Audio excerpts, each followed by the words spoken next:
Well, Saudi Arabia's plans to move away from fossil fuels are one of the trends affecting the region today. Another is, of course, the shifting alliances.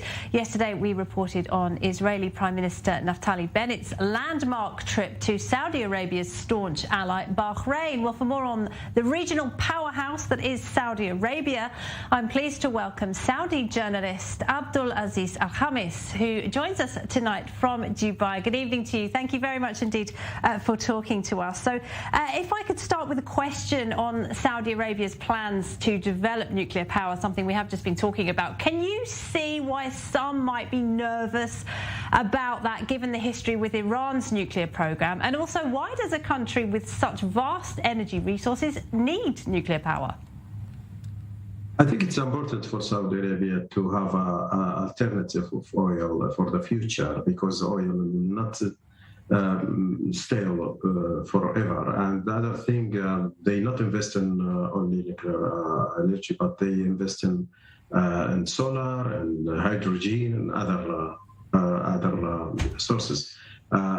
It's other thing. It's Saudi Arabia is not a small country; it's a very big country, and they need to make energy for many parts and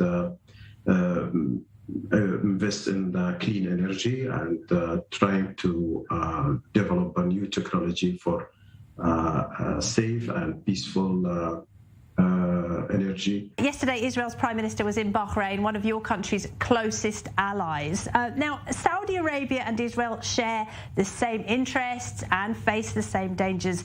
Is it a case of not if, but when Riyadh normalizes ties with Israel?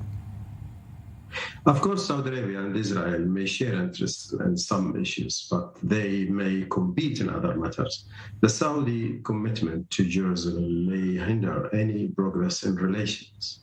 And from a personal point of view, Saudi Arabia cannot offer Israel a gift for free, which is a gift of normalizing relations. Saudi Arabia, as the sponsor of Islamic sanity, needs to obtain Israeli concessions on the issues of Jerusalem, as well as the rights of Palestinian people, despite the viewpoints of a large sector of the Saudi people that their country should free itself from its obligations and establish solid relations for the benefit of the country, not only in terms of security, but also economically and technology. Well, let's come back to the Palestinian cause in a moment, because I want to talk a bit more about defence. And in the past few years, Saudi Arabia has endured thousands of missile, drone and other attacks by Yemen's Houthis. At the same time, the United States has withdrawn or delayed providing defence technology. Is it time to think about a defence pact with Israel similar to the one that we saw with Bahrain and with Morocco? Saudi Arabia cannot advance this file and has not obtained from Israel the Palestinian issue. However, it can cooperate with Israel through the international coalition that is now operating in Persian Gulf, and Arab Gulf, and the Red Sea, and the Middle East in general. And the Israeli presence and support to fight Iranian terrorism can contribute to calming the atmosphere between Riyadh and Tel Aviv and establish some connections between the two countries. And I think in the future, we will observe what's happening between UAE and Bahrain and Israel. If it's coming to the benefit of every part or every country, those three countries, Saudi Arabia will be happy and encouraged to do the same, but it depends what on the table. Well, on that cooperation, are you encouraged by the recent joint military drills between the UAE, Bahrain and other countries in the region? And do you think it is time to revive the idea of a regional NATO? These arrangements are an essential step in creating trust between the Gulf states on the one hand and Israel on the other. Standing on one front and within the international coalition means a lot to peace supporters. Those who encourage establishing relations help others prove their severity in peace and promote mutual interests and suppress arrangements that refuse to cooperate with Israel. Israel must prove to Saudi Arabia and others that it's with them in crisis. Now it has begun to act within the international coalition, which is a good thing.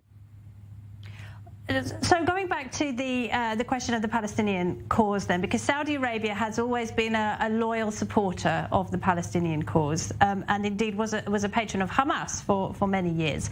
Last month, some Palestinian groups in Gaza marched in support of the Houthis, the group that has been attacking your country. No Palestinian leader has condemned the attacks on Saudi Arabia or on the UAE.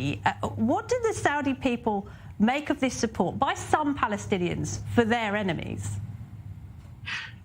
Saudi Arabia was never close to Hamas. There may be Saudi Islamic figures who support Hamas, some sheikhs, especially from Muslim Brotherhood background.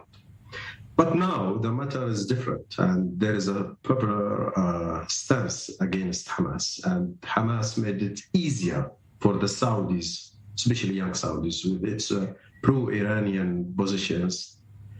Hamas was a failed lawyer for a just cause, and it serves Israel with its stances and brings Israel image closer to the peace-loving Saudi people. Saudi people now look to Israel in a different eyes. They discover as they spend a lot of years, decades supporting the Palestinian, but they, in return, they found the Palestinians with Iranian, their enemy.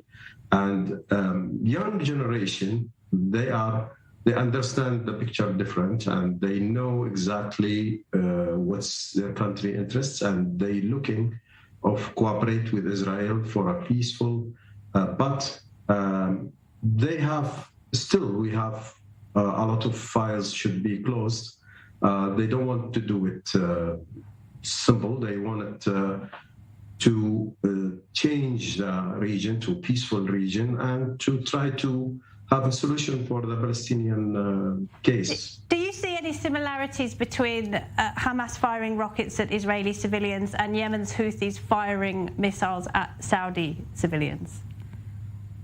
Yes, and we found this in social media in Saudi Arabia, that the people now, they understand it's not only, it's not a war between Israeli and Palestinian only. There's proxies wars. They understand Iranian behind this, and they understand what Iranian they want from the region, and they saw the picture is different. They discover the Iranian enemy more than Israel, and they know who attacked their cities is not Israel. It's Iranian through the Houthi.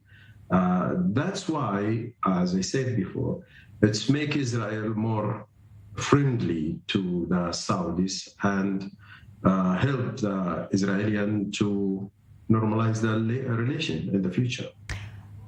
On Iran, what are your thoughts on efforts to revive the nuclear deal, the JCPOA? Was the United States right to quit the deal? And are you concerned what Tehran might do with any windfall it receives as a result of sanctions relief?